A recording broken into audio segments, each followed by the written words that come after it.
Dark energy सर्वे करोड़ों galaxies का नक्शा बनाने, हजारों सुपरनोवा और ब्रह्मांडीय संरचनाओं का पता लगाने के लिए बना एक इंटरनेशनल प्रोजेक्ट है। यह हमारे ब्रह्मांड के विस्तार को गति देने वाली गुप्त एनर्जी की रहस्यमय शक्ति को जाहिर करने में मदद करेगा। हाल ही में डार्क एनर्जी सर्वे के डेटा के जरिए जांच करने वाले एस्ट्रोनॉमर्स ने हमारे सौर मंडल के बाहरी क्षेत्रों के पास एक बड़ी और अजीब चीज देखी। इस खोज से प्लैनेटरी साइंस कम्युनिटी में उत्साह दिखा, क्योंकि वो चीज आकार में अजीब सी बड़ी थी। शुरुआती स्टडी और अनुमान बताते हैं कि ये चीज 75 मील जितनी बड़ी थी, यानी ओमुआमुआ से काफी बड़ी। वाकई काफी बड़ी। रेफरेंस के लिए देखें तो डायनासोर को खत्म करने वाले एस्टेरॉयड व्यास में करीब 6 मील थी। ये साम्राज्य के सबसे शक्तिशाली गैलेक्टिक हथियार डेथ स्टार के जितनी थी। ये चीज ऊट क्लाउड से हमारे सोलर सिस्टम की तरफ आ रही है। ये जगह सूर्य के चारों ओर एक विशाल क्षेत्र है जो नेपच्यून के ऑर्बिट से बहुत दूर शुरू होता है। कहा जाता है कि रहस्यमय चीज की स्टडी एस्ट्रोनॉमी के लिए सब कुछ बदल सकती है। ऊट क्लाउड हमारे सौर मंडल के किनारों को दिखाता है, जो पृथ्वी के मुकाबले सूर्य से लगभग 10,000 से 20,000 गुना दूर है। बर्फीली चीजों का बिखरा हुआ पतला कलेक्शन प्लूटो के मुकाबले सूर्य से लगभग 200 गुना दूर शुरू होता है, और जो सूर्य के नजदीक के तारों वाले पड़ोसी और प्रोक्सिमा बी की मेजबानी करने वाले अल्फा सेंचुरी के आधे रास्ते तक फैला हुआ है। ऊट क्लाउड के बारे में हम कम जानते हैं, इतना कम कि इसका अस्तित्व सिर्फ थियोरिटिकल ही है। ये कॉस्मिक बादल इतना काला और ठंडा है कि इसकी झलक कभी नहीं दिखी, और ना ही हमारे पावरफुल टेलीस्कोप इसे देख पाए। ऐसा लगता है कि ये चीज ऊट क्लाउड के बर्फीले पिंडों के विशाल कवच के जरिए पूरे सौर मंडल को ढकने आई है। अपने करंट ट्रेजेक्टरी पर इस चीज को अपनी ऑर्बिट का सिर्फ एक चक्कर पूरा करने में लगभग 5.5 मिलियन साल लगते हैं। डार्क एनर्जी सर्वे के लिए 6 सालों में ली गई लगभग 80,000 इमेजेस में से करीब 30 इमेजेस में इसे देखा गया। घूमने वाले विजिटर को C/2014 UN271 नाम दिया गया है। हबल स्पेस टेलीस्कोप ने धूमकेतु नाभिक C/2014 UN271 की खासियत को मापा, जिसे अब बर्नार्डिनेली बर्नस्टीन भी कहा जाता है। इसके डेटा ने दावा किया कि ये एस्ट्रोनॉमी के इतिहास में सबसे बड़ा धूमकेतु है। धूमकेतु की तरह शायद ये चीज बर्फ से भरी है, और फिलहाल वो सूर्य से करीब 3 अरब किलोमीटर दूर है। ये 2031 में हमारे बेहद करीब होगा।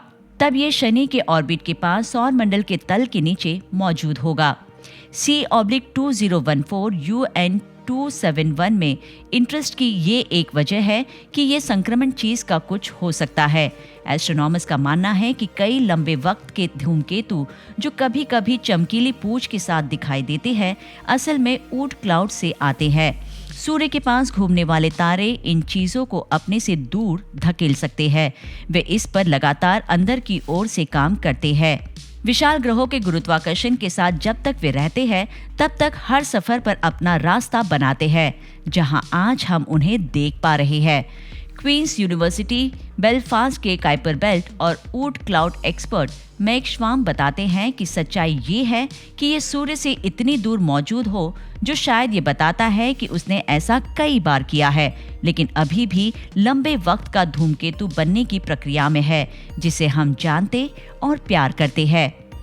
साइंटिस्ट अब ये देखने के लिए उत्सुक होंगे कि C/2014 UN271 अपने सफर के दौरान कैसे बर्ताव करता है।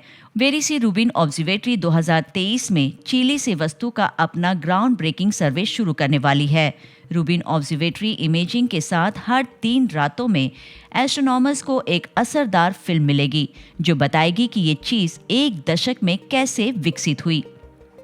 शुरुआत में C/2014 UN271 के चारों ओर मटेरियल का एक बादल, जिसे कोमा कहा जाता है, वो नहीं दिखाई दिया। कुछ शोधकर्ताओं ने सुझाव दिया कि C/2014 UN271 sample return mission की मंजिल हो सकती है, जबकि बाकियों को यकीन है कि ज्यादा वक्त नहीं बचा है, क्योंकि ऐसा स्पेसक्राफ्ट मिशन बनाने में दशकों लग सकते हैं। लेकिन फिर भी C/2014 UN 271 के करीब आने के कारण एस्ट्रोनॉमर्स के पास जांच के लिए बहुत कुछ होगा। इस बीच एक्स्ट्रा ऑर्डिनरी इंटरस्टेलर ट्रैवलर ओमुआमुआ के लिए रिसर्च मिशन चल रहा है। नया रिसर्च प्रोजेक्ट लायरा नामक एक मिशन की आउटलाइन तैयार कर रहा है ताकि प्रोब के जरिए जांच कर ये पता लगाया जा सके कि ओमुआमुआ उतना ही एक्स्ट्रा ऑर्डिनरी है जितना वो दिखता है। ओमुआमुआ की प्रकृति को बताने वाले थ्योरीज में fractal dust aggregate, hydrogen iceberg, nitrogen iceberg, alien solar sail, ज्वारीय रूप से बाधित ग्रह के टुकड़े जैसे कई शामिल हैं। इन सब में एक बात खास है, वे सब एक्स्ट्रा ऑर्डिनरी है, जैसा आप पेपर में पढ़ सकते हैं। पेपर एक मिशन की सिफारिश करता है जो फरवरी 2028 में लॉन्च होने के बाद 4 साल वो पृथ्वी से 2 बार, विनस और जुपिटर से 1 बार ग्रेविटी की मदद हासिल करने में बिताता है और आखिर में वो 2050-2054 में ओमुआमुआ तक पहुंचता है। ये पहली बार नहीं जब ओमुआमुआ के लिए कोर्स की योजना बनाने की कोशिश की गई हो। ज्यादातर कोशिशों में सूर्य के आसपास ओबर्ट पैतरेबाजी के इस्तेमाल का सहारा लिया गया। ये उपाय स्पेसक्राफ्ट को ग्रेविटेशनल कुएं में गिरते हुए देखती है।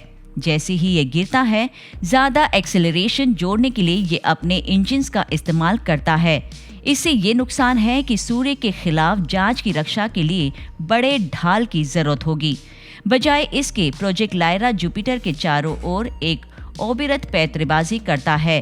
पेपर में पढ़ सकते हैं कि मिशन मौजूदा इंटरप्लैनेटरी मिशन की तरह ही होगा। ड्रॉबैक ये है कि लॉन्च के मौके सीमित है। दूसरा ऑप्शन जाहिर है ये होगा कि हमें ओमुआमुआ की तरह दूसरी चीज के आने का इंतजार करना होगा। आखिर हर साल 7 ऐसे होंगे जो हमारे सोलर सिस्टम से होकर गुजरते हैं। ऐसा भी हो सकता है कि ज्यादातर धूमकेतु दूसरे स्टार सिस्टम से आते हो। पेपर के मुताबिक इंतजार करना अक्लमंदी नहीं होगी, क्योंकि दूसरी इंटरस्टेलर चीज बोरिसोव जो 2019 में मिली, वो सौर मंडल में पहले से ही पाए गए छोटे पिंडों से मिलती जुलती है। ये ओमुआमुआ को और भी अलग बनाती है और ये भी साफ नहीं है कि उसे उसी चीज के समान होने की कितनी